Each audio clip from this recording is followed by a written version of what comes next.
प्रभू श्री राम मंदिराची अयोध्येत प्राण प्रतिष्ठा होत असताना देशात तसंच राज्यात सर्वत्र राममय वातावरण सुरू आहे। पंतप्रधान नरेंद्र मोदी यांनी मंदिर स्वच्छतेचा संदेश दिल्यानंतर नाशिक जिल्ह्यातील मंदिर तसंच परिसरात स्वच्छता मोहीम राबवण्यात येत आहे।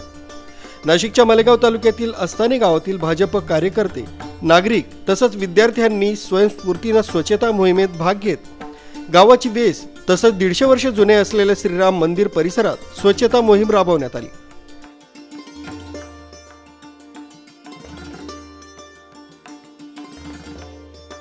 यावेळी भाजपा ओबीसी मोर्चाचे प्रदेश उपाध्यक्ष दीपक पवार यांच्यासह अस्तानी गावचे सरपंच प्रदीप देवरे, सरपंच तसंच विद्यमान सदस्य अविदादा शिरसाट, पोलीस पाटील प्रदीप अहिरे, तंटमुक्ती अध्यक्ष राजाराम देवरे, शालेय व्यवस्थापन समिती अध्यक्ष नरेंद्र देवरे, ग्रामस्थ खंडू ठोके, चंद्रशेखर देवरे, पंडित ह्याळीज, रत्नाकर शिरसाट, महेंद्र देवरे, गणेश बोरसे आदी प्रमुख उपस्थित होते।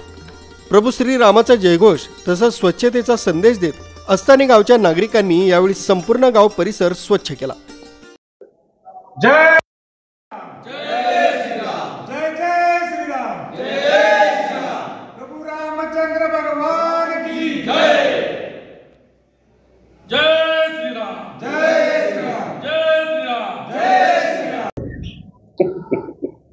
भारतातील प्रभू रामचंद्रांचा 500 पेक्षा अधिक वर्षाचा वनवास खऱ्या अर्थाने आता संपला आहे।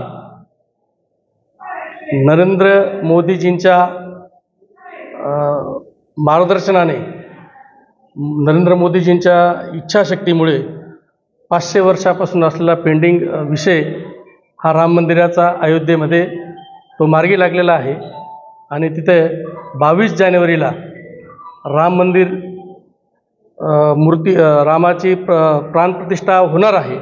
त्या निमित्ताने मोदीजींनी जे आवाहन केलं होतं की संपूर्ण शहर, गाव, खेडेगाव असेल, देशभरातून संपूर्ण मंदिरांची व गावाची स्वच्छता करून जुना मंदिरांचा जीर्णोद्धार करावा, हे आव्हान आम्ही स्वीकारून आम्ही देखील आमच्या गावामध्ये 150 वर्षापूर्वीचं राम मंदिर जे आहे त्याचा परिसर आणि राम मंदिर हे पूर्णपणे संपूर्ण गावाच्या सहभागाने, विद्यार्थ्यांच्या सहभागाने स्वच्छ केलेलं आहे आणि येणाऱ्या 22 तारखेला देखील आम्ही इथे एक मोठा होम पूजा ठेवलेली आहे आणि त्यात देखील संपूर्ण गावाचा मोठ्या प्रमाणात सहभाग असणार आहे आणि आम्ही त्या दरम्यान पुढील 2 दिवस प्रभू श्री राम मंदिरात विविध धार्मिक कार्यक्रमांचं आयोजन देखील करण्यात आलंय। यावेळी भाजपा ओबीसी मोर्चा प्रदेश उपाध्यक्ष दीपक पवार, अस्तानी सरपंच प्रदीप देवरे यांच्यासह सर्व ग्रामस्थ, शिक्षक तसंच सर्व ग्रामपंचायत कर्मचारी उपस्थित होते।